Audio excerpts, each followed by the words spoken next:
biglang nanlamig ang buong katawan ni Elena. Isang matinis na busina ng sasakyan ang pumunit sa katahimikan ng umaga, kasunod ng malakas na kalabog at iyak ng batang lalaki. Mabilis na dumaloy ang takot sa kanyang mga ugat bago pa man niya makita kung ano ang nangyari. Venthook. Para kay Elena, ang bawat tunog sa labas ng kanilang bahay kubo sa tabi ng palengke ay nangangahulugan ng panganib, lalo na kapag si Junjun ang nasa labas. Ang kanyang anak, si Junjun, ang kanyang buhay, ang dahilan ng bawat hinga niya. Sa loob ng 10 taon, siya lang ang kasama ni Elena sa mundong puno ng pagsubok. Ang pagdapa ng anak, ang katinuan niya sa buhay, ang tanging bagay na bumubuo sa kanya. Emotional hook. Junjun. Sigaw ni Elena. Halos malagot ang litid sa kanyang leeg. Binitawan niya ang mga bungkos ng sampagita na kasalukuyan niyang inilalatag para ibenta at kumaripas ng takbo palabas. Bumungad sa kanya ang nakakapanindig, balahibong tanawin. Si Junjun, na nakaupo sa kalsada, nakakalat ang halos lahat ng sampagita sa paligid niya. At isang mamahaling sasakyan ang nakatigil lang sa ilang pulgada mula sa kanya. Ang puso ni Elena ay tila tumigil sa pagtibok. Anak, okay ka lang ba? Dali-dali siyang lumapit, niyakap ng mahigpit ang anak, at inisa-isang suriin kung may galos. Pinilit ni Junjun na ngumiti, kahit na nanginginig pa rin ang labi niya. Okay lang po ako, nanay. Hindi po ako nasaktan. Ang mga sampagita lang po. Nakahinga ng maluwag si Elena, ngunit hindi pa rin nawawala ang galit sa kanyang puso. Tiningnan niya ang sasakyan, isang itim na SUV na kasing kinang ng gabi, at ang lalaking bumaba mula dito. Matangkad, nakasuot ng mamahaling barong, at may suot na salamin na tila nagtatago ng kanyang mga mata. Sa unang tingin, mukha siyang anghel na bumaba mula sa langit. Ngunit para kay Elena, siya ay isa sa mga walang pakialam na tao na nakasakay sa kanilang mga mamahaling sasakyan, na hindi man lang tinitignan ang kanilang dinaraanan. Pasensya na, binibini, sabi ng lalaki, na tila nagulat din sa nangyari. Hindi ko kayo napansin. Napakuyom ang kamao ni Elena. Hindi napansin. Halos masagasaan niyo ang anak ko. Anong klase kayong driver? Hindi sumagot ang lalaki. Sa halip ay yumuko siya upang pulutin ang ilang sampagwita na nakakalat sa kalsada. Mukhang pamilyar sa kanya ang mga bulaklak. Parang may pumintig sa puso niya nang hawakan niya ang mga ito. Nagmamadali po kasi ako, binibini. Paliwanag ng lalaki. Hindi ko po sinasadya. Babayaran ko po lahat ng nasira. Ngunit hindi pera ang gusto ni Elena. Ang tanging inaalala niya ay ang kanyang anak. Hindi ito tungkol sa pera. Binitawan niya ang mga sampagita na hawak niya at niyakap muli si Junjun. Dapat mag-ingat kayo sa pagmamaneho. Paano kung may nangyari sa anak ko? Nanay, okay lang po ako. Pilit nang ngumiti si Junjun. Pagkatapos ay tumingin sa lalaki, na mukhang malungkot din. Nag-iingat naman po siya, Nay. Baka po hindi niya lang po ako nakita. Nagulat si Elena sa sinabi ng anak. Si Junjun sa kabila ng lahat ay nagpapakita pa rin ng pag-unawa. Naramdaman ni Elena ang init sa kanyang mukha. Tara na, Junjun. Bulong niya, hinila ang anak palayo sa lalaki. Wait lang po, sabi ng lalaki, na may hawak na isang piraso ng pera. Pambayad ko po sa inyo ng sampagwita nyo. Dagdag na rin po para sa inyong anak. Tiningnan ni Elena ang pera at ang lalaki. Para sa kanya, parang insulto ito. Hindi ko kailangan ng limos ninyo, malamig niyang sabi. Nanay, huwag po kayong ganyan, bulong ni Junjun, na tila nahihiya sa ina. Ngunit nagkibit balikat lang si Elena. Tara na, Junjun. Marami pa tayong gagawin. Tinulungan ni Elena si Junjun na pulutin ang natitirang sampagita. Hindi niya pinansin ang lalaki na nakatayo lang doon, tila nag-aalala. Nang makita ni Junjun ang lalaki, bigla niyang naisip na mukha itong pamilyar. Hindi niya alam kung saan niya nakita ang lalaki, ngunit mayroon siyang kakaibang koneksyon sa kanya. Salamat po, sir, mahinang sabi ni Junjun sa lalaki habang hinihila siya ni Elena. Ngumiti ang lalaki na tila nakakita ng pag-asa. Walang anuman, anak. Mag-ingat ka lagi, ha? Hindi na lumingon si Elena. Nagpatuloy siya sa paglalakad. Hila-hila si Junjun. Pilit na inalis sa isip ang muka ng lalaking iyon. Ngunit bakit tila may kung anong kumirot sa kanyang puso? Bakit tila ang muka ng lalaking iyon ay pamilyar din sa kanya? Nang makabalik sila sa kanilang pwesto, tahimik na inayos ni Elena ang mga sampagita. Sa loob ng ilang minuto, walang nagsalita sa kanilang dalawa. Nabasag ang katahimikan nang magsalita si Junjun. Nanay, gusto ko po talaga kumain sa ang Perlas ng Maynila. Ang ganda po doon, sabi ni Junjun, habang nakatingin sa direksyon ng mamahaling restaurant. Gusto ko po, nanay, na makakain tayo ng masasarap na pagkain doon, para po makakain din kayo ng masasarap. Nabalisa si Elena. Ang Perlas ng Maynila ay hindi lang basta restaurant. Ito ay isang simbolo ng mundong hindi niya kailanman nais balikan. Isang mundong puno ng sakit at pagtataksil. Ito ang restaurant na pag-aari ng pamilya De Los Reyes. Junjun, alam mo naman na mahal doon. Hindi pa natin kaya. Malumanay na sabi ni Elena, na pilit na itinatago ang kanyang damdamin. Kaya na po, nanay, sigaw ni Junjun, sabay labas ng isang maliit na sobre mula sa kanyang bulsa. Nakaipon na po ako. Halos araw-araw po akong nagtitinda. Ito na po, nanay. Pwedeng-pwede na po tayong kumain doon. Napakunot ang noo ni Elena nang makita ang sobre na puno ng mga lumang barya at papel. Nagulat siya sa determinasyon ng kanyang anak. Hindi niya inaasahan na seryoso si Junjun sa kanyang pangarap. Ngunit ang pagtingin niya sa sobre ay napalitan ng pag-aalala. Ang Perlas ng Maynila ay hindi lang isang restaurant. Ito ay isang bangungot na ayaw niyang muling balikan. Pero Junjun, baka hindi masarap ang pagkain doon. Pagdadahilan ni Elena. Masarap po, nanay. Nakita ko po sa TV, masarap po doon. At gusto ko po, nanay, na makakain tayo ng masasarap na pagkain doon.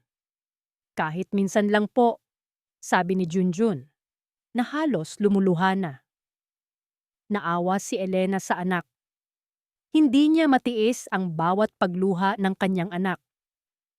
Nakikita niya sa mga mata ni Junjun ang pag-asa at ang kagalakan na matagal nang nawala sa kanyang sarili. Hindi niya mapigilan ang sarili na hindi mapangiti sa kabila ng kanyang takot. Sige na po, nanay. Pagmamakaawa ni Junjun, na tila alam na niya ang sagot ng ina. Tumitig si Elena sa anak at sa kanyang isipan. Nakikita niya ang kanyang sarili na umiiyak sa isang sulok na iniiwan ng taong pinakamamahal niya. Ngunit nang makita niya ang mukha ni Junjun, alam niya na kailangan niyang gawin ito para sa kanya. Para sa kanyang anak, handa siyang lumaban. Sige, Junjun. Bukas, Kakain tayo sa Ang Perlas ng Maynila, sabi ni Elena, na may pilit ng ngiti sa labi. Nagliwanag ang muka ni Junjun. Niyakap niya ng mahigpit ang kanyang ina at tumalon sa tuwa. Yehey! Salamat po, nanay! Salamat po! Ngunit habang niyayakap ni Elena ang anak, naramdaman niya ang malamig na tinik ng takot sa kanyang puso. Bukas.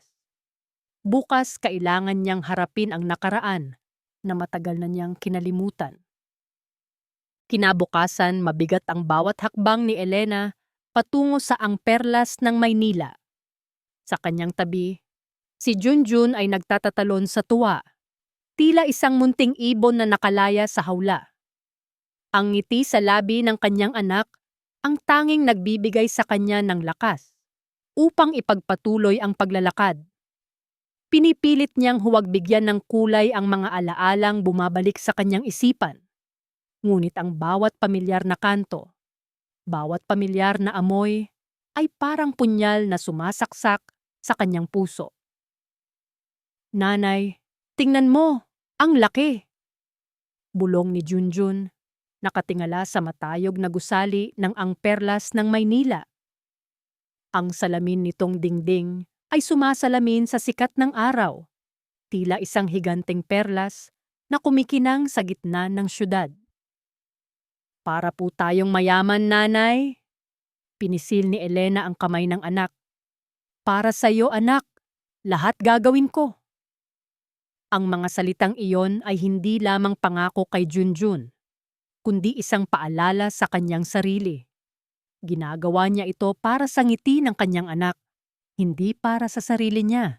Nang makapasok sila sa loob, agad silang sinalubong ng malamig na aircon at ang amoy ng masarap na pagkain. Nagulat si Elena sa ganda ng loob. Elegante ang bawat sulok, mula sa mga chandelier na kumikinang sa kisame hanggang sa mga pino na kubyertos na nakalagay sa bawat mesa. Hindi niya mapigilan ang pag-isip sa kaibahan ng kanilang simpleng buhay sa lugar na ito. Good afternoon, ma'am, sir. Welcome to Ang Perlas ng Maynila. May reservation po ba kayo? Tanong ng isang hostess na mukhang sanay na sa mga mamahaling bisita. Nahihiya si Elena. Wala po. Pero gusto po naming kumain. Nakangiti si Junjun. Kami po ang kakain dito, ate. Ito po ang naipon ko para sa nanay ko. Proud na sabi ni Junjun. Sabay labas ng maliit na supot ng barya. Nagulat ang hostess. Ngunit agad nang ngumiti. Napakabait na bata naman. Sige po, ma'am, sir. Sundan niyo lang po ako. Iginiya sila sa isang mesa sa sulok. Malapit sa malaking bintana na tanaw ang abalang kalsada ng Manila. Naupo sila at agad na binigyan ng menu. Nagliwanag ang mata ni Junjun habang tinitingnan ang mga larawan ng pagkain. Nanay, tingnan mo! Lobster! May steak din! Halos mapasigaw si Junjun. Pilit na ngumiti si Elena. Masarap nga tingnan ang mga pagkain, ngunit ang presyo nito ay tila tumutusok sa kanyang mga mata. Junjun, huwag mo masyadong tignan. Tingnan mo kung ano ang gusto mo. Kahit ano po ba, nanay? Tanong ni Junjun. Nagliwanag ang muka. Oo, kahit ano, anak. Ikaw ang nagbayad, kaya piliin mo ang gusto mo, sabi ni Elena, na tila may pait sa kanyang boses. Nag-umpisa si Junjun na magbasa ng menu. Nagtataka sa bawat pangalan ng pagkain. Habang abala ang anak, hindi maiwasang mapatingin ni Elena sa paligid. Ang bawat pares ng mata na tumitingin sa kanila ay parang nagtatanong. Nararamdaman niya ang pagkahiya, ang pagiging out of place. Maya-maya, may narinig siyang boses sa di kalayuan. Mr. De Los Reyes, the investors are waiting. Everything is ready for the presentation. Biglang kumalabog ang puso ni Elena. Ang boses na yon, ang apelyidong iyon. Imposible. Hindi. Lumingon siya, dahan-dahan. Tila may humahawak sa kanyang leeg. Bumungad sa kanya ang likod ng isang lalaki, matangkad, may pormal na suot, at tinig na tila nagbigay ng panginginig sa kanyang buong katawan. Ricardo. Ang pangalang matagal niyang inilibing sa pinakamalalim na hukay ng kanyang alaala. Sinubukan niyang magkunwari na hindi niya ito nakita. Nagkunwari siyang abala sa pagtingin sa menu. Pero hindi niya mapigilan ang kanyang puso na kumabog ng mabilis. Nang biglang magsalita si Junjun, na tila nakakita ng pamilyar na muka. "Nanay, tingnan mo! Si Kuya! Yung nakasalubong po natin kahapon!" Napalingon si Elena. Mula sa kanyang pwesto, nakita niya si Ricardo na palapit sa kanilang direksyon, kasama ang ilang mga negosyante. Ang mga mata ni Ricardo ay nagawi kay Junjun, na nakangiti, at doon, nagtama ang mga paningin nila ni Elena. Isang malamig na simoy ng hangin ang tila dumaan sa pagitan nila. Ang dating init ng pagmamahal ay napalitan ng pait at galit. Ang mga mata ni Ricardo, na dati puno ng pag-ibig, ngayon ay puno ng gulat, pag-aalala, at isang bakas ng pagsisisi. "Elena," bulong ni Ricardo, na tila hindi makapaniwala sa kanyang nakikita. Para kay Elena, ang boses na yon ay isang sumpa. Ang mga alaala ay nagsimulang bumalik sa kanya. Sariwa pa rin, tila kahapon lang nangyari. Ang bawat pamilyar na linya sa mukha ni Ricardo ay parang punyal na sumasaksak sa kanyang puso. Hindi na nag-aksaya ng oras si Elena. Tumayo siya. Biglang hinila ang kamay ni Junjun at mabilis na tumayo. "Tara na, Junjun," malamig niyang sabi. Hindi man lang tiningnan si Ricardo. "Nanay, bakit po? Hindi pa po tayo kumakain?" Nagtatakang tanong ni Junjun. "Wala tayong lugar dito. Tara na." Halos hilahin niya si Junjun palabas. "Elena, sandali! Mag-usap tayo," sabi ni Ricardo, na tila nagulantang din sa nangyayari. Sinubukan niyang habulin sila, ngunit hindi lumingon si Elena. Ang tanging gusto niya ay makalayo sa lugar na iyon. Hindi niya kayang harapin ang lalaking sumira sa kanyang buhay, ang lalaking pinagmulan ng kanyang sakit. "Hindi ko kayo kilala. Lumayo kayo sa amin," matigas na sabi ni Elena, habang nagmamadali silang lumabas ng restaurant. "Elena! Anak!" sigaw ni Ricardo. Narinig ni Elena ang boses ni Ricardo, ngunit hindi niya pinansin. Nagpatuloy siya sa paglalakad, hila-hila si Junjun. Gusto niyang sumigaw, umiyak, at magwala, ngunit kailangan niyang magpakatatag para sa kanyang anak. Nang makalabas sila sa restaurant, huminto si Elena sa isang sulok at huminga ng malalim. Niyakap niya si Junjun ng mahigpit, na tila protektahan niya ito sa buong mundo. "Nanay, bakit po tayo umalis? Nagugutom pa po ako," bulong ni Junjun, na tila nalulungkot. "Pasensya na, anak. Hindi masarap ang pagkain doon." Pilit na ngumiti si Elena. Pero bakit po siya sumigaw ng Elena? "Kilala niyo po ba siya?" tanong ni Junjun, na tila nagtataka. Napasandal si Elena sa pader. Ang muka ni Junjun ay tila nagtatanong. Hindi niya alam kung paano sasagutin ang tanong ng anak. Ang kanyang isipan ay puno ng mga alaala, ng sakit, at ng galit. "Hindi, anak. Hindi ko siya kilala. Tara na," sabi ni Elena, sabay hila kay Junjun. Nang makalayo sila, Naramdaman ni Elena ang panginginig ng kanyang buong katawan. Hindi niya napansin na may nahulog sa kanyang bulsa. Isang lumang pitaka na regalo ni Junjun sa kanya noong nakaraang Mother's Day. Samantala, sa labas ng Ang Perlas ng Maynila, nakatayo si Ricardo, nakatingin sa direksyon kung saan naglaho si Elena at ang kanyang anak. Hindi niya mapigilan ang pag-isip. Hindi niya akalain na muli silang magtatagpo. Naramdaman niya ang sakit sa kanyang puso.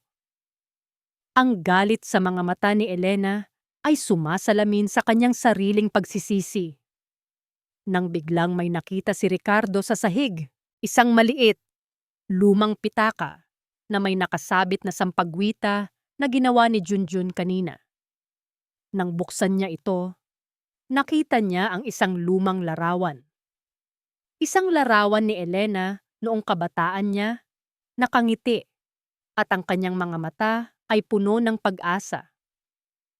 Sa likod ng larawan, may nakasulat na maliit na letra, "Sa aking Elena, ang perlas ng buhay ko. Nagmamahal, Rick." Napapikit si Ricardo. Ang pangalang iyon, Rick. Iyon ang tawag ni Elena sa kanya. Ang larawang iyon ay nagpabalik sa kanya sa pinakamahalaga at pinakamasakit na bahagi ng kanyang buhay. Nakita niya ang kanyang sarili na umiyak, na iniiwan si Elena, na tila wala siyang magawa. Niyakap ni Ricardo ang pitaka. Ang sakit na naramdaman niya noon ay bumalik. Doble ang tindi. Ang kanyang puso ay puno ng pagnanais na ayusin ang lahat. Alam niya na hindi ito magiging madali, ngunit gagawin niya ang lahat para sa kanila. Para sa Elena niya. Para sa anak niya. Ang kanyang mata ay puno ng determinasyon. Kailangan niyang hanapin sila. Kailangan niyang ipaliwanag ang lahat. Nakaupo si Ricardo sa kanyang malaking upuan sa opisina. Ang mukay nakasubsob sa kanyang mga palad. Ang mamahaling amoy ng leather at kape ay hindi nagbigay ng ginhawa sa kanya. Sa halip, lalong bumigat ang kanyang dibdib, parang may kung anong nakasakal. Sa kanyang harapan, nakalatag sa desk ang lumang pitaka ni Elena, at sa loob nito, ang litrato ng dalagang Elena. Nagmamay-ari pa rin ng kanyang puso, kahit matagal na itong nawala. "Elena!" Bulong niya sa hangin. Ang tinig ay puno ng pagsisisi. Sariwa pa rin sa kanyang alaala ang galit sa mga mata nito. Ang pagtanggi sa kanya na para bang isa siyang estranghero. Si Junjun, ang anak niya. Hindi niya inakala na ganoon nakalaki ang kanyang anak. Ang pagkakatulad ni Junjun sa kanya ay hindi maikakaila. Ang bawat detalye ng mga nangyari kahapon ay bumalik sa kanya. Isang mapait na paalala ng kanyang mga pagkakamali. Noon, nang ipinanganak si Junjun, ang kanyang ina, si Doña Aurora, ay pilit na ipinawalang bisa ang lahat. Lahat ng koneksyon niya kay Elena. Ang mga alaalang iyon ay parang pelikula na paulit-ulit na pinapalabas sa kanyang isipan. Flashback. "Ricardo, tigilan mo na ang kalokohan na yan. Kailan ka ba titino?" Sigaw ni Doña Aurora. Ang kanyang boses ay tila kulog na kumikidlat sa buong mansyon. "Ang babaeng yan, hindi siya nararapat para sa'yo. Para sa isang De Los Reyes." "Pero ma, mahal ko po siya. Mahal ko si Elena." Sigaw ni Ricardo, na halos lumuhod sa harap ng kanyang ina. "Mahal? Pagmamahal ba ang tawag sa babaeng gumagapang sa'yo para sa pera mo? Ang babaeng yan gusto lang ang yaman mo. Hindi ka ba natututo?" "Hindi po totoo yan, ma. Hindi siya ganoon." Huwag mong ipagtanggol. Sa oras na malaman ng media na nagkaroon ka ng anak sa babaeng yan, mawawala ang lahat ng pinaghirapan ng ating pamilya. Magsisimula tayo sa simula. Iniharap ni Doña Aurora ang mga ebidensya, ang mga pekeng dokumento, ang mga pekeng litrato, ang mga pekeng testimonya. Ang lahat ng iyon ay nagpapakita na si Elena ay isang gold digger. Hindi niya alam kung ano ang gagawin. Ang kanyang ina ay may kapangyarihan, mayaman, at gagawin ang lahat para sa kanyang kapakanan. Kinuha ni Ricardo ang kanyang telepono at tinawagan ang kanyang private investigator. Gusto kong malaman ang lahat tungkol kay Elena Santos at sa anak niya, si Junjun. Ngayon na. Lahat ng detalye, mula sa kanilang tirahan, trabaho, hanggang sa kung ano ang kinakain nila araw-araw. Ang kanyang boses ay matigas, puno ng determinasyon. Kailangan niyang malaman kung ano ang nangyari kay Elena. Kung bakit siya nagbago. Kung bakit siya galit na galit. Habang naghihintay siya sa impormasyon, ang pag-aalala ay kumakain sa kanya. Paano kung may nangyari kay Elena? Paano kung hindi niya ito mahanap? Ang ideya na hindi niya na muling makikita si Junjun ay nagdulot ng matinding kirot sa kanyang dibdib. 10 taon. 10 taon siyang nabuhay na may puwang sa kanyang puso. Isang puwang na ngayon lang niya natuklasan na si Junjun ang kayang punan. Hindi nagtagal, bumukas ang pinto ng kanyang opisina. Si Mang Tonyo, ang kanyang pinagkakatiwalaang matandang driver at assistant, ay pumasok na may hawak na brown envelope. Sir Ricardo, narito na po ang impormasyon na hinihingi ninyo. Sabi ni Mang Tonyo, ang kanyang mukha ay seryoso. Mabilis na kinuha ni Ricardo ang envelope. Binuksan niya ito at nagsimulang basahin ang nilalaman. Ang bawat salita ay parang suntok sa kanyang dibdib. Elena Santos. Nagtitinda ng sampagita sa palengke. Nag-iisang magulang. Si Junjun ay masipag na tumutulong. Isang simpleng buhay, puno ng hirap, pero may dignidad. Walang bakas ng karangyaan, walang paghahangad sa yaman. Naramdaman ni Ricardo ang matinding pagsisisi. Ang mga sinabi ng kanyang ina ay pawang kasinungalingan. Si Elena ay hindi nagbago. Siya pa rin ang Elena na minahal niya. Ang pagkakaalam niya na pinahirapan niya si Elena ay nagdulot ng malalim na kirot sa kanyang puso. Biglang tumunog ang telepono ni Ricardo. Si Doña Aurora. Pinilit niyang maging kalmado, ngunit ang galit ay unti-unting lumalaki sa loob niya. Ricardo, may naririnig akong mga balita. May nakakita raw sa iyo na nakikipag-usap sa isang babaeng nagtitinda ng bulaklak sa labas ng Angperlas. Totoo ba yan? Ang boses ni Doña Aurora ay puno ng pagdududa. Pinikit ni Ricardo ang kanyang mga mata. Kailangan niyang maging maingat. Ma, wala yon. Nagkamali lang po siguro sila ng nakita. Huwag mo akong lokohin, Ricardo. Alam ko ang lahat. Ang babaeng yan. Siya ba yung Elena mo dati? Natahimik si Ricardo. Hindi niya alam kung paano sasagutin ang tanong ng kanyang ina. Ricardo, alam mo kung gaano kahalaga ang reputasyon ng pamilya natin. Alam mo rin kung gaano kahalaga ang kasal mo kay Isabela. Huwag mong sirain ang lahat ng pinaghirapan natin. Mahinang sabi ni Doña Aurora, ngunit may banta sa kanyang boses. Ma, alam ko po, sagot ni Ricardo, ngunit hindi niya pinansin ang banta sa boses ng kanyang ina. Magaling, huwag mong kalimutan ang iyong mga responsibilidad. Ang iyong kasal kay Isabela ay nakaplano na. Wala nang atrasan. Dagdag ni Doña Aurora bago ibaba ang telepono. Napakuyom ang kamao ni Ricardo. Responsibilidad. Kasal. Wala nang atrasan. Pero paano si Elena? Paano si Junjun?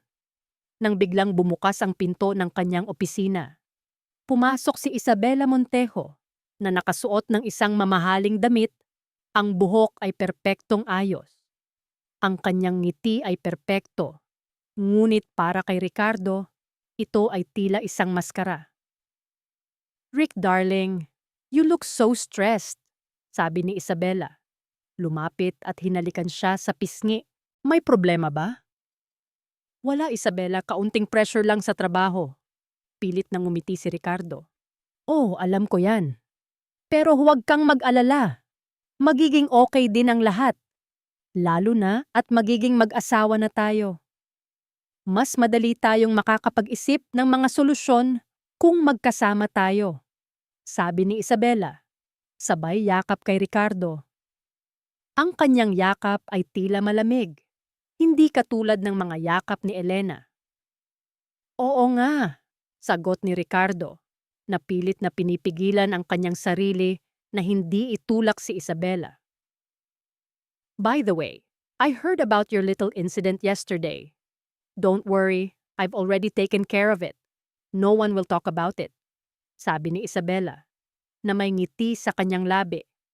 "You know, people can be so malicious. They'll try to ruin your reputation." Napatingin si Ricardo kay Isabela. Alam niyang tinutukoy nito si Elena. Ang balita ay kumalat na. Ang kanyang puso ay kumalabog ng malakas. "Don't worry, my love. Everything will be fine. Malapit na ang kasal natin. Mas magiging abala ka sa akin kaysa sa mga kung sino-sinong lumilitaw," sabi ni Isabela, sabay hawak sa kanyang pisngi. Ang pamilya De Los Reyes at Montejo ay magsasama na. Walang sino man ang makakapigil dito. Umalis si Isabela. Naiwan si Ricardo na nag-iisa. Ang mga salita ni Isabela ay parang banta. Ang kasal. Ang pamilya. Lahat ng iyon ay nagpapahirap sa kanyang isipan. Ang kawig na makasama si Elena at Junjun ay lumalaki. Ngunit paano? Paano niya susugpuin ang kanyang ina? Paano niya susugpuin si Isabela? Biglang tumunog ang telepono ni Ricardo. Isang unknown number. Nag-alinlangan siya kung sasagutin ba niya o hindi. Ngunit may nagtulak sa kanya na sagutin ito. "Hello? Kung gusto mo pang makita ang babaeng iyan at ang anak niya ng buo, Ricardo, huwag na huwag kang magtatangkang maghukay sa nakaraan. May mga bagay na dapat manatiling nakabaon. Ang bawat hakbang mo ay binabantayan namin. Isang maling galaw at siguradong magsisisi ka habang buhay." Mabigat ang dibdib ni Elena habang hinahalo niya ang kape para sa almusal. 2 araw na ang lumipas mula nang magkita sila ni Ricardo sa Ang Perlas ng Maynila. Ngunit sariwa pa rin ang sakit, tila kahapon lang nangyari. Ang bawat sandali ng pagkikita nila ay bumabalik. Paulit-ulit na pinipunit ang kanyang puso. Si Ricardo, ang lalaking sumira sa kanya. Ang lalaking bumalik na tila wala siyang kasalanan. "Nay, okay ka lang po ba?" tanong ni Junjun, na nakaupo sa hapag, nakatingin sa kanya. "Parang malungkot po kayo." Pilit na ngumiti si Elena. "Okay lang ako, anak. Marami lang iniisip si nanay." Hindi niya gustong mag-alala si Junjun. Kailangan niyang maging matatag para sa anak. Nang matapos silang kumain, naghanda na si Elena para magtinda. Ngunit bago pa man sila makalabas ng kanilang bahay, may kumatok. Isang lalaki, nakasuot ng uniforme ng delivery service. May hawak na isang malaking basket ng prutas at isang puting sobre. "Magandang umaga po, Ma'am Elena Santos?" tanong ng lalaki, na tila nagmamadali. Nagulat si Elena. Wala siyang inaasahang delivery. "Ako nga po. Para saan yan?" Galing po kay Mr. Ricardo de los Reyes. Para po raw sa inyo at sa anak ninyo. Sagot ng lalaki, sabay abot ng basket at sobre. Biglang bumilis ang tibok ng puso ni Elena. Ricardo, ito na naman siya. Ang lalaking iyon, akala niya ay kaya niyang bilhin ang lahat ng bagay. Pakibalik na lang po sa nagpadala. Matigas na sabi ni Elena. Hindi ko kailangan ng kahit ano mula sa kanya. Pero ma'am, naka-order na po ito. Hindi ko na po ito pwedeng ibalik, sabi ng delivery boy, na tila nagulat sa reaksyon ni Elena. Kung hindi mo maibabalik, itapon mo. Ayoko ng kahit ano mula sa kanya, sigaw ni Elena, na halos manginig na ang boses. Ang galit na matagal niyang inilibing ay nagsimulang bumalik. Napakagatlabi ang delivery boy. Inilapag niya ang basket sa sahig at ang sobre sa ibabaw nito. Sige po ma'am, pasensya na po. Mabilis siyang umalis na iwan si Elena na nag-aapoy ang dibdib. Kinuha ni Elena ang basket at ibinato sa basurahan. Ang sobre naman ay kanyang pinunit-punit at pagkatapos ay inihagis din. Ang bawat prutas, ang bawat piraso ng papel ay parang pagtatangkang bilhin siya. Hindi niya kailangan ng limos, lalo na mula sa lalaking sumira sa kanyang buhay. Kinabukasan, habang nagtitinda si Elena sa palengke, may narinig siyang bulong-bulungan. Ang kanyang pangalan ay unti-unting lumilitaw sa mga usapan. Narinig mo ba? Si Elena. Nakita raw nakasama ang may-ari ng Ang Perlas ng Maynila. Kaya pala biglang yaman. Nako, ang babaeng yan talaga. Nanlamig ang buong katawan ni Elena. Alam niyang ito ang simula. Ang mga tsismis. Ang mga hukom ng lipunan. Ang dating sakit ay bumalik. Doble ang tindi. Ang kanyang muka ay namula sa galit at kahihiyan. Nang biglang may lumapit sa kanya. Isang matandang babae, si Aling Nena, na matagal na niyang kakilala sa palengke. Elena, anak, may narinig ako. Totoo ba yon? Tanong ni Aling Nena. Ang kanyang mga mata ay puno ng pagdududa. Wala po akong alam sa mga pinagsasabi nila, Aling Nena, matigas na sabi ni Elena. Pero sabi-sabi, galing daw sa pamilya de los Reyes. Dapat daw layuan mo raw ang lalaking yun. Baka kung anong mangyari sa iyo at sa anak mo. Bulong ni Aling Nena, na tila natatakot. Napakuyom ang kamao ni Elena. Doña Aurora. Alam niyang ito ang gawa ng ina ni Ricardo. Ang babaeng iyon ay hindi nagbago. Ginagamit pa rin niya ang kanyang kapangyarihan upang sirain ang buhay ng iba. Hayaan niyo po sila, Aling Nena. Wala po akong kinalaman sa kanila, sabi ni Elena, na pilit na pinapakalma ang sarili. Ngunit hindi niya mapigilan ang panginginig ng kanyang mga kamay. Naramdaman niya ang init sa kanyang mga mata. Gusto niyang umiyak, ngunit hindi niya magawa. Kailangan niyang maging matatag. Kinagabihan, habang pinapakain ni Elena si John June, binuksan niya ang lumang TV sa kanilang bahay. Walang signal ang karamihan ng mga channel, ngunit biglang may lumabas na isang balita tungkol sa isang engagement. Ang isa sa pinakabinibantayan na bachelor sa ating bansa, si Mr. Ricardo de los Reyes, ang CEO ng De Los Reyes Group of Companies, ay opisyal ng engaged sa kanyang long-standing partner, Miss Isabela Montejo, ang tagapagmana ng Montejo Conglomerate. Ang kasalang ito ay inaasahang magpapalakas sa kanilang imperyo at maging isa sa pinakamalaking kaganapan sa mundo ng negosyo sa taong ito.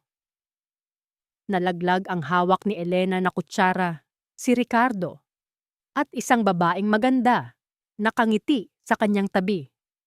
Isabela Montejo. Hindi siya pamilyar sa pangalan, Ngunit ang mga ngiti nila ay tila nagpapahiwatig ng perpektong buhay. Naramdaman ni Elena ang matinding sakit sa kanyang puso. Pagtataksil. Ito ang naramdaman niya. Sa loob ng 10 taon, sinubukan niyang kalimutan ang sakit. Ngunit ngayon, bumalik ito. Mas matindi pa. Hindi lang siya iniwan, kundi nagpakasal pa sa iba. Flashback. Elena, hintay mo ako. Babalikan kita. Pangako. Bulong ni Ricardo habang nakayakap sa kanya sa ilalim ng buwan. Ang kanilang mga pangarap ay tila abot kamay. Ang kanilang pagmamahalan ay tila walang hanggan. Ngunit kinabukasan, wala na siya. Walang paalam, walang paliwanag. Tanging isang sulat na nagsasabing, "Patawarin mo ako, Elena." Ang mga luha ay nagsimulang dumaloy sa kanyang mga mata. Bakit? Bakit niya kailangan pang bumalik sa buhay niya? Bakit niya kailangan pang magpakita sa kanila ni John June? "Nanay, bakit po kayo umiiyak?" Tanong ni John June na nakatingin sa kanya. Mabilis na pinunasan ni Elena ang kanyang luha. "Wala, anak. Napuwing lang si nanay. Tara, tapusin na natin ang pagkain mo." Pilit siyang ngumiti, kahit na nanginginig ang kanyang labi. Naramdaman ni Junjun ang kakaibang lungkot sa kanyang ina. Hindi niya maintindihan kung bakit. Ang kanyang ina, na laging malakas at masaya, ngayon ay tila may kung anong pasanin. "Nanay, yung lalaki po sa restaurant, si Kuya Rick, siya po ba ang tatay ko?" Tanong ni Junjun. Ang kanyang mga mata ay puno ng pagtataka. Napatigil si Elena. Ang kutsara ay nahulog sa kanyang kamay. Ang kanyang puso ay tila tumigil sa pagtibok. Ang tanong ni Junjun ay parang kidlat na tumama sa kanya. Nag-iiwan ng matinding pagkabigla at takot. Nakangisi si Isabela habang umiinom ng kanyang iced coffee sa mamahaling cafe sa Bonifacio Global City. Ang kanyang mga mata ay nagliliyab sa panalo. Kahapon lang, ang balita ng kanyang engagement kay Ricardo de los Reyes ay pumuno sa mga social media feeds at entertainment news. Ang kanyang pangalan, ang kanyang mukha, ay nasa lahat ng dako. Ang lahat ng ito ay bahagi ng kanyang plano. Ngunit hindi siya naging lubusang masaya. Ang nakita niyang pagkabigla sa mukha ni Ricardo nang makita ang babaeng iyon, si Elena, ay hindi niya malilimutan. Ito ang isang bagay na hindi niya nakontrol. Isang mantsa sa kanyang perpektong canvas. "Good morning, Isabela," bati ni Doña Aurora, na umupo sa kanyang harapan. Ang kanyang boses ay tila isang matalim na kutsilyo, handang hiwain ang sinumang tumutol sa kanya. "Lola Aurora," nakangiting bati ni Isabela, ngunit ang kanyang mga mata ay walang kagalakan. "Narinig niyo po ba ang mga tsismis?" Ngumiti si Doña Aurora, isang ngiti na hindi umabot sa kanyang mga mata. "Oo, at hindi ko nagustuhan ang aking narinig. Ang babaeng iyon." Patuloy niyang ginugulo ang buhay ni Ricardo. "Akala ko ba tapos na ang usapan? Kaya nga po tayo nagkita, Lola. Hindi ko po hahayaan na masira ang pangalan ng Montejo at de los Reyes dahil sa isang babaeng nagbebenta ng sampagita." Sabi ni Isabela, ang kanyang boses ay puno ng pagkabigo. "Kailangan nating kumilos. Ngayon na." Sumang-ayon si Doña Aurora. "I like your spirit, Isabela. Kaya kakarapat dapat kay Ricardo. May plano ako. Magiging abala ang babaeng iyon sa pagtatago. Hindi na niya magagawang gambalain si Ricardo." Tiningnan ni Isabela si Doña Aurora, nakangisi. Ang kanilang mga plano ay nagsimulang magbunga. Kinagabihan, sa isang exclusive party para sa mga elite, si Isabela ay nakakapit sa braso ni Ricardo. Ang bawat kamera ay nakatutok sa kanila. Ang bawat flash ay parang nagpapatunay ng kanilang pagmamahalan. Ngunit sa likod ng kanyang ngiti, naramdaman ni Isabela ang lamig sa puso ni Ricardo. "Smile, darling," bulong ni Isabela kay Ricardo. Maraming nakatingin. Pilit nang ngumiti si Ricardo. Ang kanyang mga mata ay tila malalim. Tila malayo ang iniisip. Alam ni Isabela na si Elena pa rin ang nasa isip niya. Nag-aapoy ang galit sa puso ni Isabela. Hindi niya hahayaan na masira ang kanyang pangalan, ang kanyang kinabukasan, ng isang ordinaryong babae. Lumapit si Isabela kay Ricardo. Inilagay ang kanyang kamay sa kanyang pisngi. "Alam kong pressured ka, Rick, pero tandaan mo, I'm here for you. We're a team. Tayong dalawa ang magkasama sa lahat ng bagay." Naramdaman ni Ricardo ang pilit sa boses ni Isabela. Hindi niya gusto ang nararamdaman niya. Ang kanilang kasal ay hindi tungkol sa pagmamahalan, kundi tungkol sa negosyo. Ngunit hindi niya magawa ang sumuway sa kanyang ina. Kahit nasa gitna ng marangyang pagtitipon, inilabas ni Isabela ang kanyang cellphone. Mabilis siyang nag-type ng ilang mensahe at ipinasa ang larawan nila ni Ricardo sa publiko. Lalo pang pinagtibay ang kanilang relasyon sa mata ng media. Ang caption, "Engaged to the man of my dreams, am forever yours, Rick Handelos Reyes Montejo." Habang si Isabela ay nagtatamasa ng kanyang panalo, sa kabilang banda ng syudad, sa isang abalang palengke, ang buhay ni Elena ay unti-unting ginugulo. Ang mga bulong-bulungan ay lumalakas. Parang isang malakas na tunog na hindi niya maiwasang marinig. Ang kapal ng muka ng babaeng iyan. Akala ko ba? Matino? Nagpapanggap lang yan. Gusto lang niya ang pera ng mayaman. Ang bawat sulyap, ang bawat bulong, ay parang punyal na tumutusok sa dibdib ni Elena. Hindi niya may maintindihan kung bakit. Bakit siya pinag-uusapan ng mga tao? Bakit siya hinuhusgahan? Isang umaga, habang nagtitinda si Elena ng sampagwita, may lumapit sa kanya. Isang grupo ng mga babae na tila naghihintay lang ng pagkakataon. "Hoy, Elena, ang ganda mo na ngayon, Hindi na nagtitinda ng sampagwita," sabi ng isa sa mga babae na may mapanuyang ngiti sa kanyang labi. "Ano bang pinagsasabi niyo?" tanong ni Elena. Ang kanyang boses ay nanginginig. "Sabi-sabi, may bago ka raw kasing sugar daddy. Ang yaman pa raw. Ang CEO pa ng Delos Reyes," sabi ng isa pa. Nagsimulang magtawanan ang mga babae. Ang kanilang tawa ay parang mga ahas na bumubulong ng lason. Ang bawat salita ay tumatagos sa puso ni Elena. "Hindi po totoo yan!" sigaw ni Elena, na halos lumuha na. "Oh, talaga ba?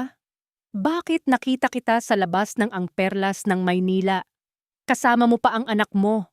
Akala mo ba hindi kami nakakita?" Biglang may tumilapon na gulay sa mukha ni Elena. Sunod-sunod na ang mga pagkain na ibinabato sa kanya. Ang mga tao sa palengke ay tila nanonood ng isang drama. Ang kanilang mga mata ay puno ng paghuhusga. "Magnanakaw, manloloko, ginagamit mo ang anak mo para makakuha ng pera. Umalis ka rito, hindi ka nabibilang dito." Niyakap ni Elena ang kanyang sarili.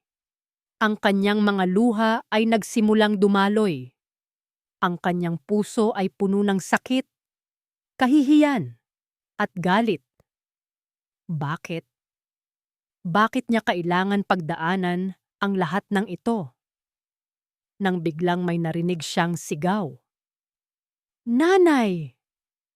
Nakita ni Elena si Junjun na nakatayo sa di kalayuan, nakatingin sa kanya. Ang kanyang mga mata ay puno ng takot at pagtataka. Ang kanyang maliit na katawan ay nanginginig. Junjun, huwag kang lumapit! Sigaw ni Elena. Ngunit huli na. Tumakbo si Junjun papunta kay Elena at niyakap siya ng mahigpit. Nanay, huwag po kayong umiyak. Huwag po kayong makinig sa kanila. Bulong ni Junjun na umiiyak din. Niyakap ni Elena ang kanyang anak. Naramdaman niya ang init ng katawan ni Junjun at ang kanyang mga luha ay bumuhos ng mas malakas. Ang lahat ng sakit, ang lahat ng kahihiyan ay naramdaman niya. Ngunit sa kanyang tabi, si Junjun ay naroroon na nagbibigay sa kanya ng lakas. Samantala, sa kanyang condominium unit, nakangisi si Isabela habang tinitingnan ang isang larawan na kalalabas lang sa social media. Ito ang larawan ni Elena, umiiyak na niyakap ni Junjun habang binabato ng mga gulay sa palengke. Perfect! Bulong ni Isabela, sabay send ng larawan sa isang kaibigan. This should teach her a lesson. Pagkatapos, kumuha si Isabela ng isa pang larawan. Ito ay larawan nila ni Ricardo sa party, magka-holding hands at nakangiti. Isang larawan na nagpapakita ng kanilang perpektong relasyon. Nilagay niya ang larawang ito sa isang sobre. Sa likod ng larawan, sumulat siya ng isang simpleng mensahe, ngunit puno ng banta. Kinaumagahan, nang dumating si Elena sa kanyang pwesto sa palengke, may nakita siyang sobre sa ilalim ng kanyang mga sampagita. Binuksan niya ito at lumabas ang larawan ni Ricardo at Isabela. Sa likod ng larawan, may nakasulat na mga salita na tila tumusok sa kanyang puso, nag-iiwan ng lamig at pagkasuklam. Pinili niya ako. Dapat kang mawala sa buhay namin. Kumulog ang dibdib ni Ricardo habang nakatitig sa screen ng kanyang laptop. Nakalatag doon ang isang video na mabilis na kumakalat sa social media. Isang video ni Elena, umiiyak, na niyayakap si Junjun habang binabato ng mga gulay sa gitna ng palengke. Ang kanyang mga mata ay nag-aapoy. Galit, pagsisisi. Lahat ng iyon ay nagsimulang kumain sa kanyang puso. Hayop! Bulong ni Ricardo. Sabay sarado ng laptop. Nanlamig ang kanyang mga kamay, ngunit naramdaman niya ang init ng kanyang dugo. Sino ang may gawa nito? Sino ang naglakas loob na saktan ang Elena niya? Sir, may problema po ba? Tanong ni Mang Tonyo na biglang pumasok sa kanyang opisina. Tingnan mo ito, Mang Tonyo, sigaw ni Ricardo at ibinukas muli ang laptop. Tingnan mo ang ginawa nila kay Elena, ang aking Elena, ang ina ng anak ko. Nanlaki ang mata ni Mang Tonyo nang makita ang video. Naku po sir, kailan po nangyari yan? Hindi ko alam, pero alam ko kung sino ang may gawa nito, sabi ni Ricardo at mabilis na tumayo. Ang kanyang mga kamay ay nakakuyom. Ang kanyang mukha ay puno ng galit. Pupuntahan ko siya. Ngayon na. Sir, teka lang po. Baka po lalong lumala ang sitwasyon. Pagpipigil ni Mang Tonyo. Ngunit hindi nakinig si Ricardo. Kailangan niyang harapin ang kanyang ina. Kailangan niyang ipaglaban ang kanyang pamilya. Nagmamadali siyang nagmaneho patungo sa mansyon ng De Los Reyes. Ang bawat daan, ang bawat ilaw ng trapiko ay tila bumubulong ng kanyang nakaraan. Ang nakaraang nagpahirap sa kanya, ang nakaraang sumira sa kanyang buhay. Nang makarating siya sa mansyon, Mabilis siyang bumaba ng sasakyan at nagmamadaling pumasok. Ang mga katulong ay nagulat sa kanyang pagdating. "Nasaan si Mama?" Matigas na tanong ni Ricardo sa isang katulong. "Nasa garden po, sir," sagot ng katulong na tila natatakot. Mabilis na nagtungo si Ricardo sa garden. Nakita niya si Doña Aurora na nakaupo sa isang gazebo, umiinom ng tsaa. Sa tabi niya, si Isabela na nakangiti, tila nag-e-enjoy sa kanyang tagumpay. "Mama!" sigaw ni Ricardo na halos tumakbo papunta sa kanila. Nagulat si Doña Aurora at ang Isabela. Ang kanilang mga ngiti ay biglang nawala. "Ricardo, anong nangyayari sa iyo? Bakit ka sumisigaw?" tanong ni Doña Aurora, na pilit na pinapakalma ang sarili. "Huwag kayong magkunwari, Mama. Alam kong kayo ang may gawa nito. Kayo at ang babaeng iyan," sabi ni Ricardo, sabay turo kay Isabela. "Alam kong kayo ang nagkalat ng mga tsismis. Kayo ang nagpapahiya kay Elena."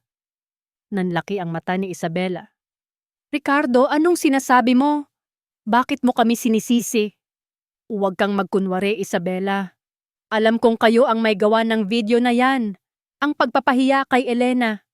"Bakit ka ba ganyan, Ricardo? Ano ba ang ginagawa mo?" sabi ni Doña Aurora. Tumayo. Ang kanyang boses ay nanginginig sa galit. "Huwag mong sirain ang reputasyon ng pamilya. Lalo na ngayon na malapit na ang kasal niyo ni Isabela." Reputasyon. Anong reputasyon ang sinasabi ninyo, Mama? Ang reputasyon na binuo nyo sa kasinungalingan? Ang reputasyon na binuo nyo sa pagwasak ng buhay ng ibang tao? Sumigaw si Ricardo, na tila nawawalan na ng kontrol.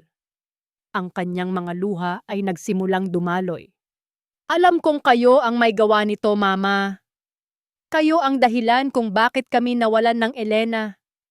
Kayo ang dahilan kung bakit kami nawalan ng Janjun." "Anong pinagsasabi mo?" tanong ni Doña Aurora. Ang kanyang muka ay namumutla. "Hindi niyo ako maloloko, Mama. Alam ko ang lahat," sumigaw si Ricardo. Flashback. "Ricardo, may sasabihin ako sa'yo," sabi ni Doña Aurora. Ang kanyang muka ay seryoso. "Buntis si Elena." Nagliwanag ang muka ni Ricardo. "Talaga po, Ma? Magiging tatay na po ako?" "Pero hindi mo anak yan, Ricardo," sabi ni Doña Aurora. Sabay abot ng isang sobre. "Tingnan mo. Ito ang resulta ng DNA test. At ito ang mga litrato. May iba siyang kasama. Ginagamit ka lang niya." Nanginginig ang mga kamay ni Ricardo habang tinitingnan ang mga litrato at dokumento. Ang kanyang puso ay parang dinudurog. "Elena, bakit?" "Ito ang huling pagkakataon na sasabihin ko sa iyo, Ricardo. Layuan mo ang babaeng yan. Kung hindi, handa akong gawin ang lahat para masira ang buhay niya." "Pati na ang anak na yan," banta ni Doña Aurora. Ang kanyang mga mata ay puno ng galit. Hindi alam ni Ricardo kung ano ang gagawin. Gusto niyang maniwala kay Elena. Gusto niyang ipaglaban siya. Ngunit ang mga ebidensya ay napakalakas. At ang banta ng kanyang ina ay napakatindi. Kinabukasan, isang sulat ang dumating kay Elena, kasama ang isang malaking halaga ng pera. Ang sulat ay nagsasabing, "Patawarin mo ako, Elena." Walang pirma, walang paliwanag, tanging sakit lang. Bumalik si Ricardo sa kasalukuyan. Ang kanyang mukha ay puno ng galit at pagsisisi. "Kayo ang nag-utos sa akin, Mama. Kayo ang nagbigay ng pekeng DNA test. Kayo ang nagpakalat ng mga litrato. Kayo ang nagpadala ng sulat at pera sa kanya para isipin niyang tinatalikuran ko siya. Kayo ang sumira sa amin." Nalaglag ang hawak na tasa ni Doña Aurora. Ang kanyang muka ay namumutla. Ang kanyang mga mata ay nanlaki. Hindi niya inaasahan na malalaman ni Ricardo ang lahat. "Ricardo, hindi yan totoo," sigaw ni Isabela. "Manahimik ka, Isabela. Alam kong kasabwat ka," sigaw ni Ricardo. "At sa'yo, Mama, hindi ko na kaya. Tapos na ako sa inyo. Tapos na ako sa kasinungalingan ninyo. Pipiliin ko ang Elena ko. Pipiliin ko ang anak ko. Kahit ano pa ang mangyari." Mabilis na tumakbo si Ricardo palabas ng mansyon. Naiwan si Doña Aurora at Isabela na nakatulala. Wala silang magawa. Hindi nag-aksaya ng oras si Ricardo. Mabilis siyang nagmaneho patungo sa palengke kung saan niya natagpuan si Elena at Junjun. Nang makarating siya, nakita niya si Elena na nakaupo sa isang sulok, nakatingin sa kawalan.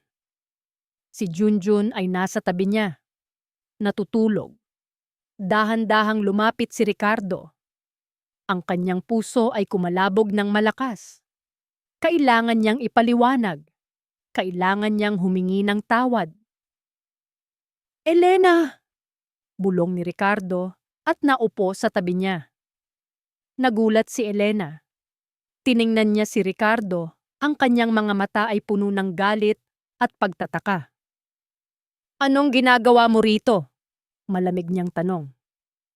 "Elena, please, pakinggan mo ako," sabi ni Ricardo. Ang kanyang boses ay nanginginig. "Alam kong galit ka sa akin. Alam kong may karapatan ka na magalit. Pero gusto kong ipaliwanag ang lahat." Natahimik si Elena. Narinig niya ang pagmamakaawa sa boses ni Ricardo. Ang kanyang muka ay puno ng sakit. "Hindi ko kayo niloko, Elena. Hindi ko kayo iniwan," sabi ni Ricardo. At nagsimulang umiyak. "Pinilit ako ni Mama. Pinagbantaan niya na sisirain niya ang buhay mo kung hindi ko kayo iiwan. Gumawa siya ng mga pekeng ebidensya na niloloko ko kayo." Nanlaki ang mata ni Elena. Hindi niya inaasahan ang maririnig niya. Ang kanyang puso ay kumalabog ng malakas. "Huwag kang maniwala sa kanya, Elena," sabi ni Ricardo, at hinawakan ang kamay niya. "Kahit kailan hindi ko kayo niloko. Mahal na mahal ko kayo, Elena. Mahal na mahal ko si Junjun. Patawarin mo ako." Ang mga luha ni Ricardo ay dumaloy sa kanyang mga pisngi. Ang kanyang mata ay puno ng pagsisisi at pagmamahal. Nakita ni Elena ang sakit sa kanyang mga mata, ang pagkabigla, ang pagkagulat. Dahan-dahang inalis ni Elena ang kanyang kamay mula sa pagkakahawak ni Ricardo. Tumitig siya sa mga mata nito, puno ng pagdududa. Ngunit may kung anong bahagi ng kanyang puso ang tila naniniwala sa bawat salita ni Ricardo. Ang kanyang mga luha ay nagsimulang dumaloy. "Kung totoo ang sinasabi mo," bulong ni Elena, ang kanyang tinig ay nanginginig. "Bakit ngayon mo lang ito sinasabi?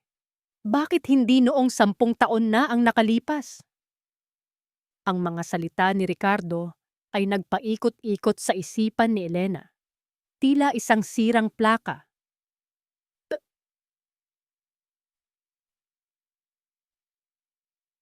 "Pinilit ako ni Mama. Ginawa niya ang lahat para sirain tayo." Posible ba? Posible bang hindi siya ang dahilan ng kanilang paghihiwalay? Ang 10 taon ng galit at sakit ay tila unti-unting lumuluwag ang kapit, ngunit ang pagdududa ay nakaukit pa rin sa kanyang puso. Paano kung niloloko lang siya ulit? Paano kung ito ay isa lang sa kanyang paraan para makabalik sa buhay nila? Hindi niya alam kung paano dapat maramdaman.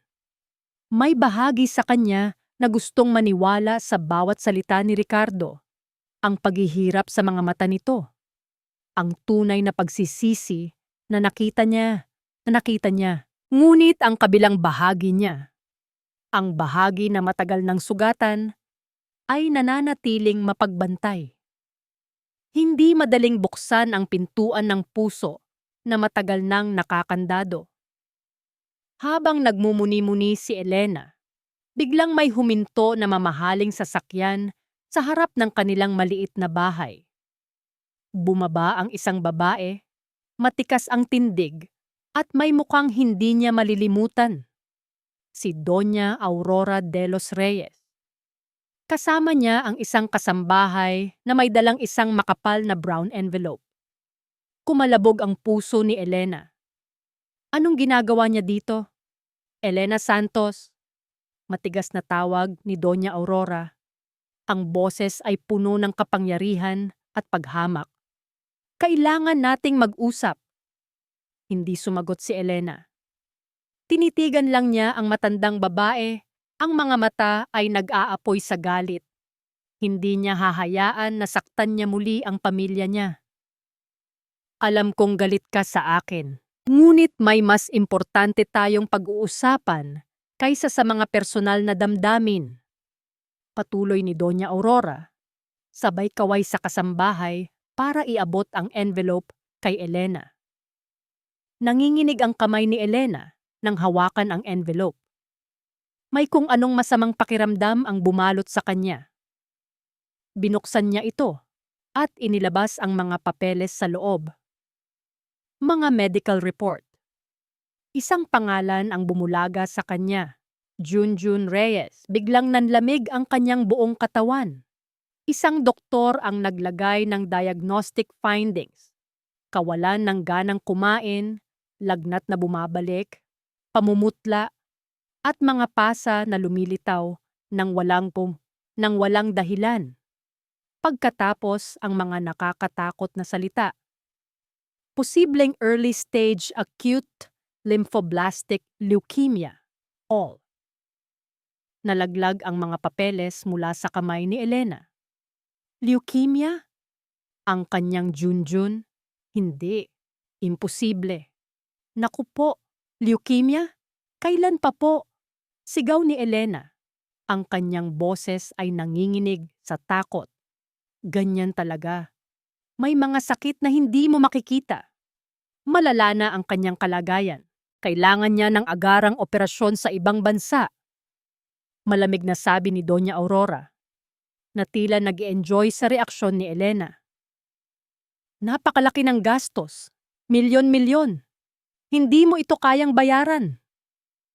Naramdaman ni Elena na parang guguho ang kanyang mundo.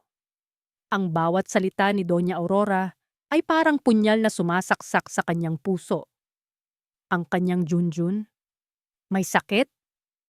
Mabilis niyang niyakap si Junjun na natutulog pa rin sa tabi niya. Pinagmasdan niya ang maamong muka ng kanyang anak, ang inosenteng ngiti kahit natutulog. Hindi niya mapaniwalaan na ang munting Junjun niya ay may ganitong karamdaman. Kailangan niya ng tulong, Elena. At tanging ang pamilya de los Reyes lang ang makakatulong sa iyo. Patuloy ni Doña Aurora. Ngunit may kapalit. Ito ang huling pagkakataon na mag-uusap tayo.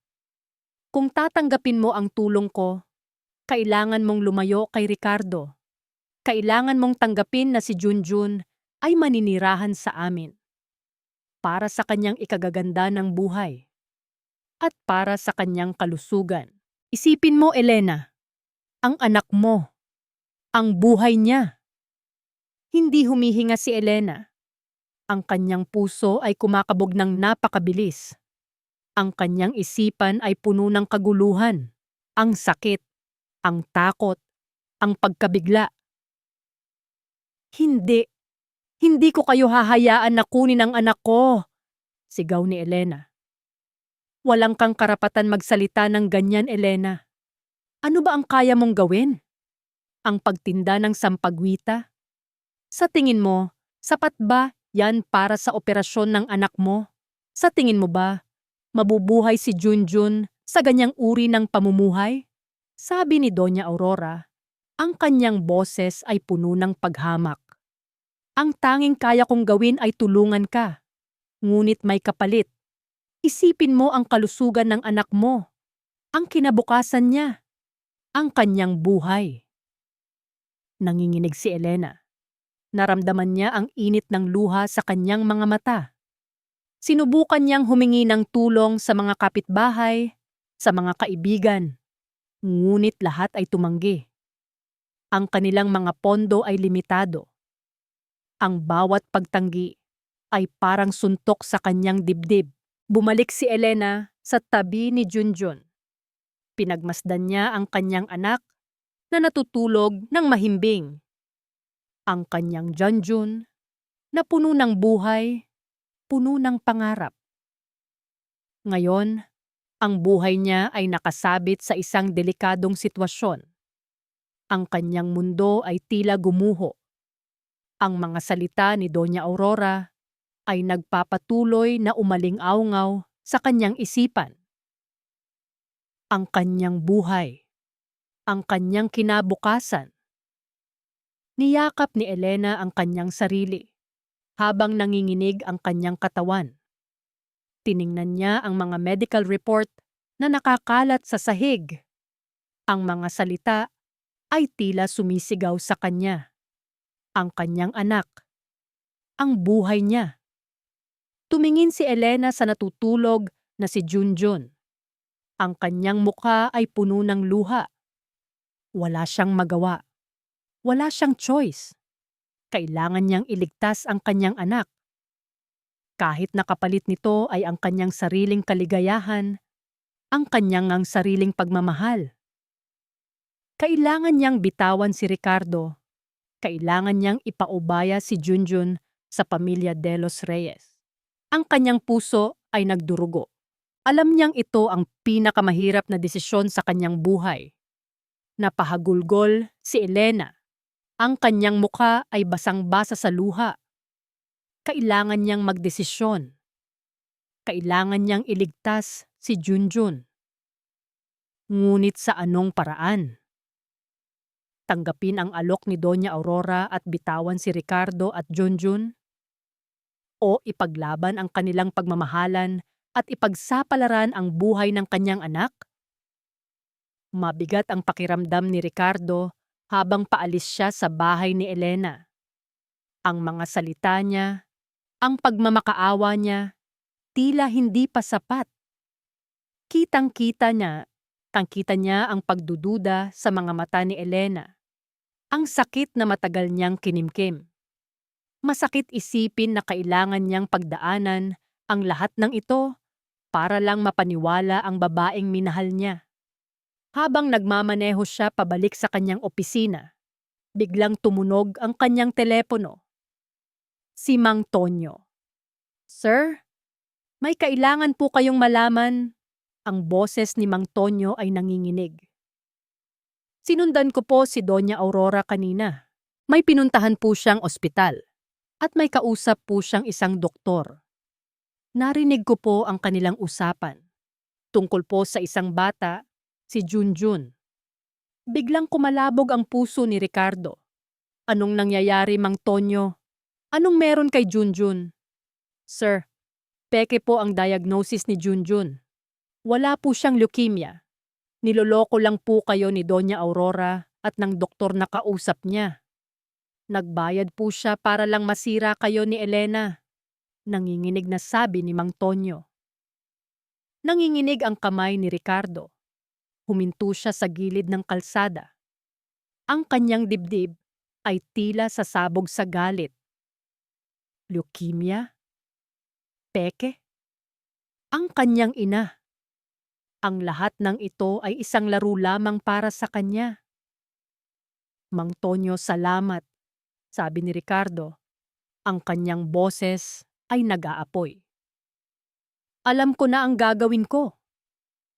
Walang pag-aalinlangan, bumalik si Ricardo sa manibela at pinaharurot ang kanyang sasakyan. Ngayon na ang oras para harapin ang katotohanan. Ngayon na ang oras para ipaglaban ang kanyang pamilya. Nang makarating siya sa De Los Reyes Mansion, may nagaganap na importanteng pagtitipon. Ang mga pinakamalalaking pangalan sa industriya ay naroroon, pati na rin ang media. Si Doña Aurora ay nakatayo sa entablado, nagbibigay ng kanyang talumpati, at sa tabi niya, si Isabela, na nakangiti, tila reyna ng gabi. Pumasok si Ricardo sa loob, ang kanyang mga mata ay nag-aapoy sa galit. Ang kanyang bawat hakbang ay tila isang kumpas ng digmaan. Lahat ng tingin ay nasa kanya. "Ricardo, anong ginagawa mo rito?" Sigaw ni Doña Aurora. Ang kanyang ngiti ay biglang nawala. "Ito ang kailangan kong gawin, Mama!" Sigaw ni Ricardo. Lumapit siya sa entablado, umakyat, at kinuha ang mikropono mula sa kanyang ina. Nagulat ang lahat. Ang kanilang mga mata ay nakatutok kay Ricardo. Natahimik ang buong bulwagan. "Narito ako para ilantad ang katotohanan. Ang katotohanan na matagal nang inilibing. Ang katotohanan na sinira ang buhay ko at ng pamilya ko." Sumigaw si Ricardo. Ang kanyang boses ay umalingaw-ngaw sa buong bulwagan. "Ricardo, anong sinasabi mo? Baliw ka na ba?" Sigaw ni Isabela. "Manahimik ka, Isabela!" Sumigaw si Ricardo. "Alam kong kasabwat ka. Alam kong alam mo ang lahat ng kasinungalingan ng mama ko." Napakunot ang noo ni Doña Aurora. "Ricardo, huminto ka." "Hindi, Mama. Hindi ako hihinto hanggat hindi nalalantad ang lahat ng kasinungalingan ninyo," sigaw ni Ricardo. "Kayo ang sumira sa buhay ko. Kayo ang dahilan kung bakit kami nawalan ng Elena. Kayo ang dahilan kung bakit kami nawalan ng Janjun." "Ang daming tao, Ricardo. Mag-isip ka!" Pagpipigil ni Doña Aurora. "Wala akong pakialam sa mga tao. Ang pakialam ko ay ang katotohanan. Ang katotohanan na sinira mo ang buhay ng isang inosenteng babae. Ang katotohanan na ginamit mo ang kapangyarihan mo para magsinungaling sa akin. Ang katotohanan na ginamit mo ang sakit ng aking anak para lang saktan si Elena." Sumisigaw si Ricardo. Ang kanyang mga luha ay nagsimulang dumaloy. "Wala siyang leukemia, Mama. Nagsinungaling ka. Nagbayad ka ng doktor para lang lokohin kami." Nanlaki ang mata ni Doña Aurora. Namutla ang kanyang muka. Hindi niya inaasahan na malalaman ni Ricardo ang lahat. "Oo, ako ang may gawa noon. At hindi ako nagsisisi. Mas mabuti pa na mamatay ang bata kaysa sa masira ang pangalan ng De Los Reyes." Sigaw ni Doña Aurora, na tila nawawala na sa sarili. "Ginagawa ko lang ang lahat para sa'yo, Ricardo. Para sa kapakanan mo. Para sa kapakanan ng pamilya natin." "Hindi ko kailangan ng kapakanan na binuo sa kasinungalingan, Mama." Sumigaw si Ricardo. "Ayoko sa lahat ng kayamanan mo.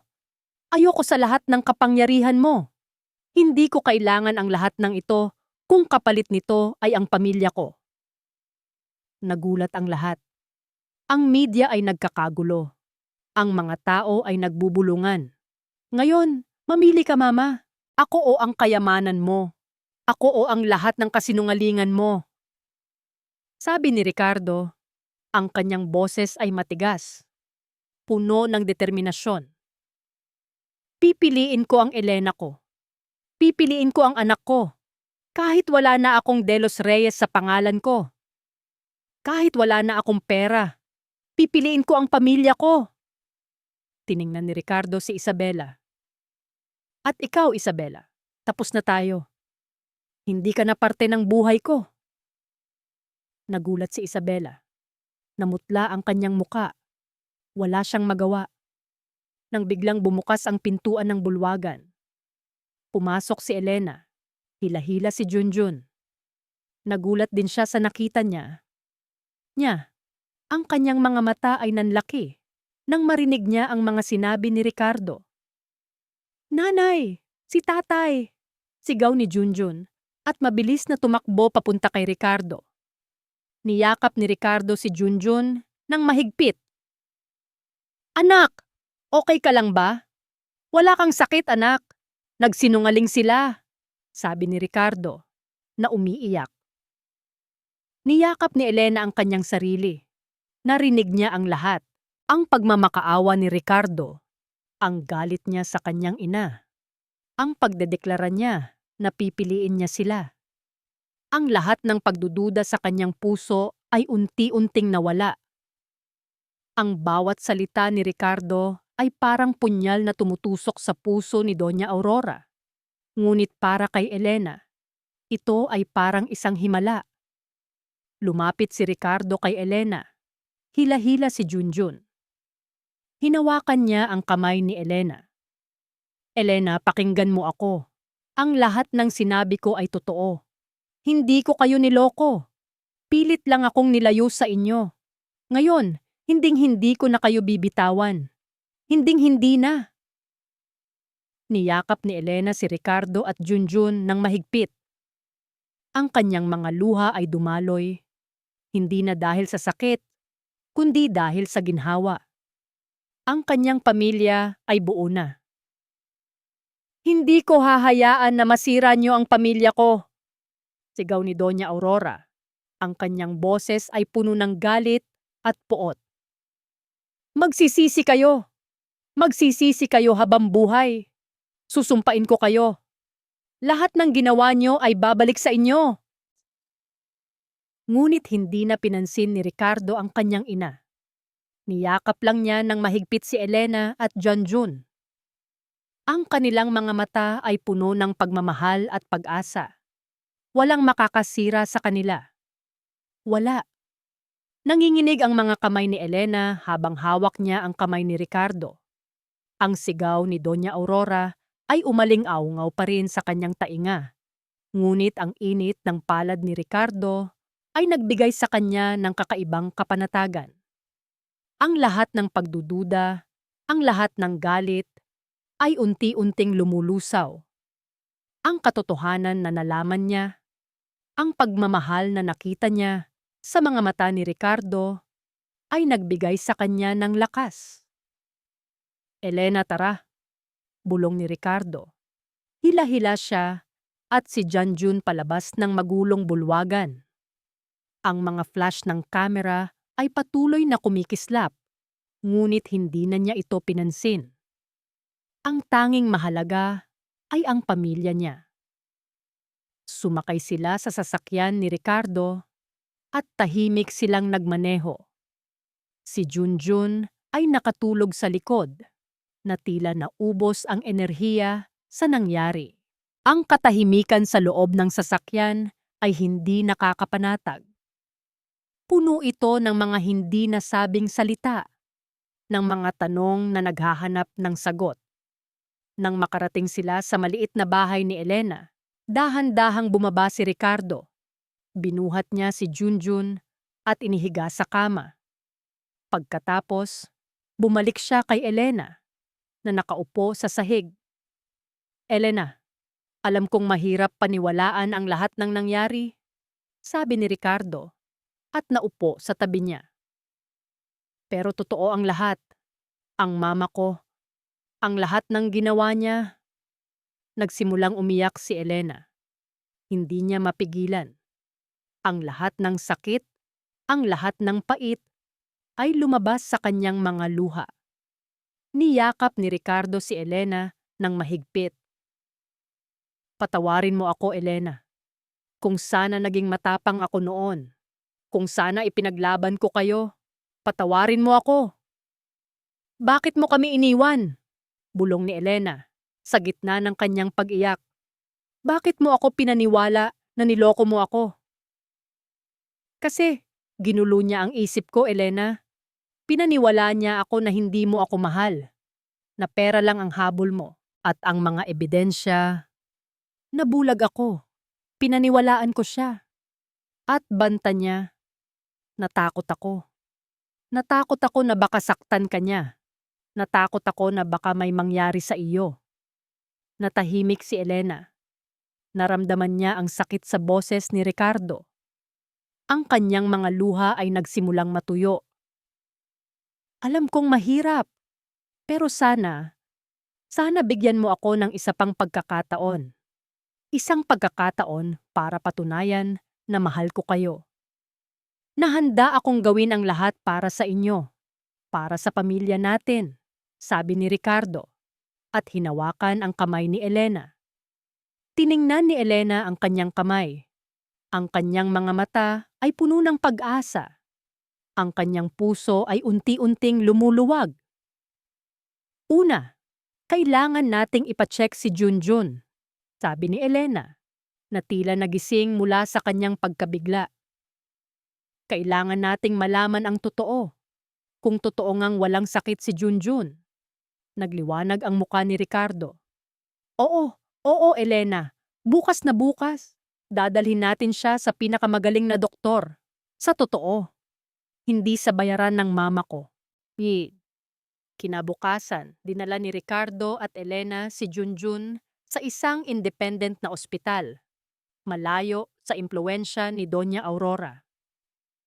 Doon, inulit ang lahat ng tests. Matapos ang ilang oras na paghihintay, dumating ang doktor, nakangiti. Good news po, Mr. and Mrs. De Los Reyes. Walang anumang sakit si Junjun. Normal ang lahat ng kanyang test results. Healthy na healthy ang inyong anak, sabi ng doktor. Niyakap ni Elena at Ricardo si Junjun ng mahigpit. Ang kanilang mga luha ay dumaloy, hindi na dahil sa sakit, kundi dahil sa labis na kagalakan. Isang malaking pasanin ang nawala sa kanilang mga balikat. Salamat po, Doc. Salamat po, sabi ni Elena, umiiyak sa tuwa. Pagkatapos, naupo sila sa isang sulok ng ospital. Niyakap ni Ricardo si Junjun. Anak, hindi ka na magkakasakit. Poprotektahan ka ni tatay. Niyakap ni Junjun ang kanyang ama. Sa unang pagkakataon, naramdaman niya ang init ng yakap ng isang ama. Ang kanyang mukha ay puno ng kagalakan. Sa mga sumunod na araw, nagsimulang bumuo ng panibagong buhay si Ricardo at Elena. Lumipat si Ricardo sa maliit na bahay ni Elena at nagsimula siyang maghanap ng trabaho. Ang lahat ng kayamanan niya ay nawala, ngunit hindi niya ito pinagsisihan. Ang tanging mahalaga ay ang kanyang pamilya. Habang naghahanap ng trabaho si Ricardo, si Elena ay patuloy pa ring nagtitinda ng sampagwita. Ngunit ngayon, kasama niya si Ricardo. Tumutulong siya sa pagtitinda. Nagiging ordinaryong tao. Ang dating CEO ng isang malaking kumpanya, ngayon ay nagtitinda ng sampagwita sa palengke. Ang mga tao sa palengke ay nagulat sa pagbabago ni Ricardo. Ang dating mayabang na negosyante, ngayon ay mapagkumbaba at masipag. Ang mga tsismis ay unti-unting nawala. Ang mga tao ay nagsimulang gumalang sa kanila. Samantala, si Doña Aurora at Isabela ay nahaharap sa malaking problema. Ang iskandalo sa pagtitipon ay kumalat sa lahat ng dako. Ang kanilang mga negosyo ay nagsimulang bumagsak. Ang kanilang mga pangalan ay nasira. Nawalan sila ng lahat. Ang dating mga kaibigan ay tinalikuran sila. Ang dating kapangyarihan ay nawala. Isang gabi, habang naglalakad si Elena at Ricardo sa parke, habang magkahawak ang kamay, naramdaman ni Elena ang init sa kanyang puso. Ricardo, salamat, bulong ni Elena. Salamat para saan, Elena? Tanong ni Ricardo at hinalikan ang kanyang noo. Salamat sa lahat. Salamat sa pagiging matapang. Salamat sa pagpili sa amin. Salamat sa pagmamahal mo, sabi ni Elena. Ang kanyang mga mata ay puno ng pagmamahal. Ngumiti si Ricardo. Wala yun, Elena. Kayo ang buhay ko. Kayo ang lahat sa akin. Niyakap ni Elena si Ricardo ng mahigpit. Ang kanyang puso ay puno ng kagalakan. Ang lahat ng sakit, ang lahat ng pagdududa ay tuluyang nawala. Ang kanyang puso ay bukas na muli. Dahan-dahang inilabas ni Elena ang kanyang kamay at hinawakan ang kamay ni Ricardo. Sa unang pagkakataon sa loob ng 10 taon, naramdaman niya ang tunay na kaligayahan. Ang kanyang mga mata ay puno ng pagmamahal. Isang pagmamahal na matagal nang inilibing, ngunit ngayon ay muling nabuhay. Ang kanilang mga puso ay nagkakaisa, handa para sa isang bagong simula.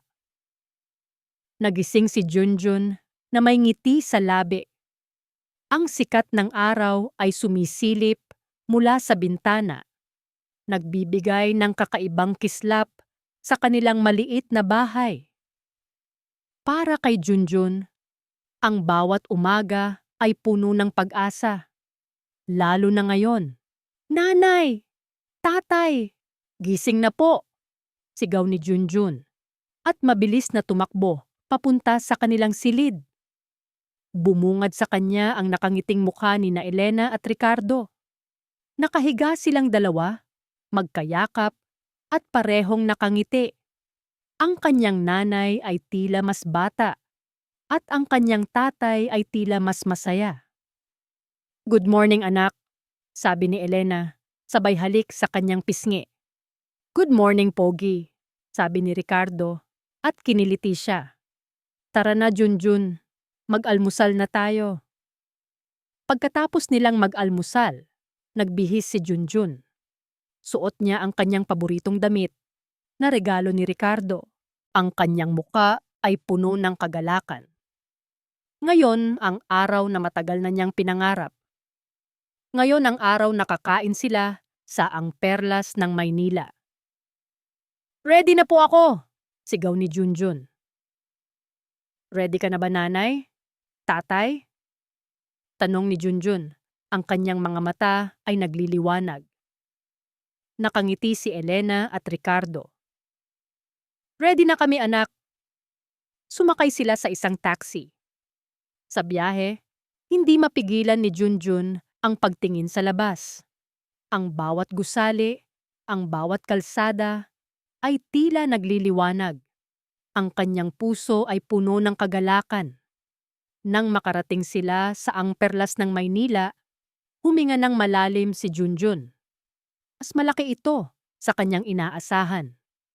Mas maganda ito sa kanyang inaasahan. Ang lahat ng ito ay para sa kanya, para sa pamilya niya. Pumasok sila sa loob. Hindi na sila nahihiya. Ngayon, buo na sila. Ngayon, may karapatan na silang maging masaya. "Welcome po sa Ang Perlas ng Maynila," sabi ng hostess. Nakangiti. "May reservation po kami. Sa pangalan po ng De Los Reyes Santos," sabi ni Ricardo. Nakangiti. Iginiya sila sa isang mesa sa gitna ng restaurant. Ang dating mesa sa sulok, ngayon ay nasa gitna na. Ang dating pinagtataguan ni Elena, ngayon ay pinagmumulan na ng kaligayahan. Umupo sila at agad na binigyan ng menu. Ngayon, hindi na nag-aalala si Elena sa presyo. Ang tanging mahalaga ay ang ngiti sa labi ng kanyang anak. "Anong gusto mo, Junjun?" tanong ni Ricardo. "Kahit ano po, tatay. Basta po kasama kayo at si nanay," sabi ni Junjun. Nakangiti. Masayang nag-usap ang pamilya. Ibinahagi ni Junjun ang kanyang mga pangarap, ang kanyang mga plano sa buhay. Nakinig sina Elena at Ricardo sa bawat salita niya. Ang kanilang mga puso ay puno ng pagmamahal. Habang kumakain sila, biglang may inilabas si Ricardo sa kanyang bulsa. Isang maliit na kahon. Binuksan niya ito at bumungad sa kanila ang isang simpleng singsing. Hindi ito gawa sa diamante, ngunit sa ginto na may nakaukit na S+RD. "Elena," sabi ni Ricardo at lumuhod sa harap niya. "Hindi man ako mayaman ngayon. Hindi man ako ang dating Ricardo. Ngunit isang bagay ang sigurado. Mahal na mahal kita. Mahal na mahal ko si Junjun. Sana bigyan mo ako ng pagkakataon na makasama ka habang buhay. Pakakasalan mo ba ako?" Nagsimulang umiyak si Elena. Hindi ito luha ng kalungkutan, kundi luha ng kaligayahan. Ang lahat ng sakit, ang lahat ng pait ay nawala. Ang kanyang puso ay puno ng pagmamahal. Oo, Ricardo, pakakasalan kita, sigaw ni Elena. Niyakap ni Ricardo si Elena ng mahigpit. Hinalikan niya ito sa labi. Ang kanilang mga puso ay nagkakaisa. Tila walang makakasira sa kanila. Yehey! May kasal na! Sigaw ni Junjun at niyakap silang dalawa. Ang lahat ng tao sa restaurant ay pumalakpak. Ang kanilang mga mukha ay puno ng kagalakan. Ang kanilang kwento ay isang inspirasyon. Pagkatapos ng ilang buwan, ikinasal si Elena at Ricardo sa isang simpleng seremonya.